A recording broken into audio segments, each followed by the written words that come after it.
बाणगंगा तलावात सर्वपित्री अमावस्येच्या दिवशी पिंडदानासारखा विधी पार पडला। त्यानंतर तलावातील पाण्याची ऑक्सिजन लेवल खालावली आणि मासे मृत्युमुखी पडले। तलावाचं पाणी प्रदूषित झालं।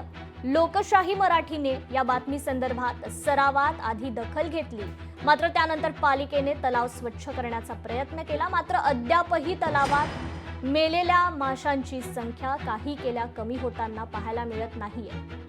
याचाच आढावा घेतलाय आमच्या प्रतिनिधी भाग्यश्री प्रधान आचार्य यांनी। ऐतिहासिक असलेल्या बाणगंगा तलावात सर्वपित्री अमावस्येला पार पडलेल्या पिंडदान विधीनंतर या पाण्यातलं ऑक्सिजन जे आहे तलावातील ते कमी झालेलं पाहायला मिळते आणि यामुळे मासे मेलेले देखील पाहायला मिळाले। त्यानंतर महापालिका ॲक्शन मोडवर आली।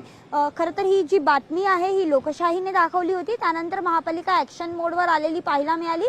पण असं असलं तरी अद्यापही पूर्णतः या तलावाची स्वच्छता झालेली पाहायला मिळत नाही। मासे कुठे ना कुठेतरी मेलेले पाहायला मिळतात, त्यामुळे जे मेलेले मासे आहेत ते वरती तरंगताना देखील पाहायला मिळतात। महापालिकेकडनं खरं तर ऑक्सिजन लेवल जी पाण्यातली आहे ती वाढावी यासाठी पंप बसवण्यात आलेले आहेत आणि त्याचबरोबर 10 मेट्रिक टन निर्माल्य देखील इथनं संकलित करण्यात आलेलं आहे आणि माशांना पुरेसा प्राणवायू मिळावा यासाठी वायू विजन व्यवस्थेद्वारे 6 पंप लावून तलावातील पाणी स्वच्छ करण्यात येण्याचा प्रयत्न केला जातोय।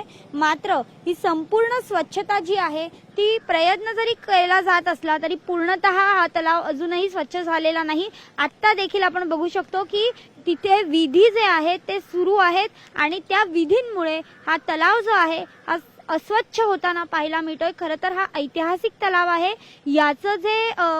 याची जी जबाबदारी आहे ती पुरातत्व खात्याकडे आहे, त्याचबरोबर महापालिकेकडे आहे।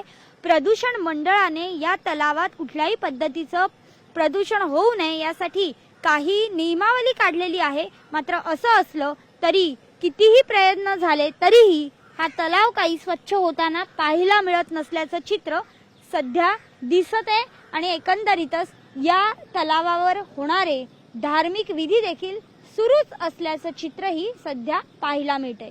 व्हिडिओ जर्नलिस्ट सुनील सह मी भाग्यश्री प्रधान आचार्य।